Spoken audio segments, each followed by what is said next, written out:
Okay, Facebook friends, a ton of you people, at least 50,000 of you, have been asking me what my famous chili recipe is.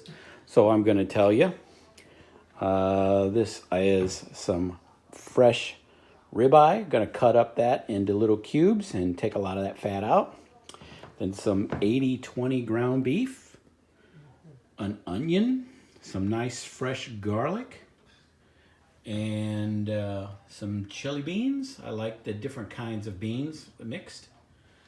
I use a can of diced tomatoes, and then I put my salt, my pepper, my cumin, and my chili powder, and my red pepper. Now, for my special ingredient, I use a Mississippi River Rock. Now, with this river rock, you got to pick the right one. Do not wash it when you pull it out of the river. Make sure you have little speckles of fish poo on there. Stupid. There's little bitty speckles in there. And that's going to give it some flavor. So you'll put that in the pot about 20 minutes and let that simmer with all the goodness. With all these good things. And that'll release the poo, the nice fresh river poo. Okay, so I'll show you the product when it's all done.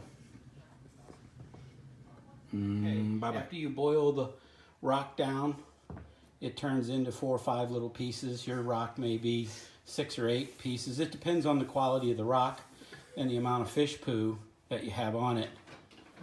But if you put a little rock tenderizer on there, it breaks it even a little bit better.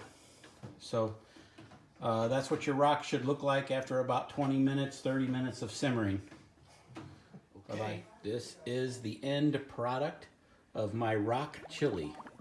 Dave's famous rock chili. Wonderful. Can you smell it? Smells like tomatoes and beans and fish poo.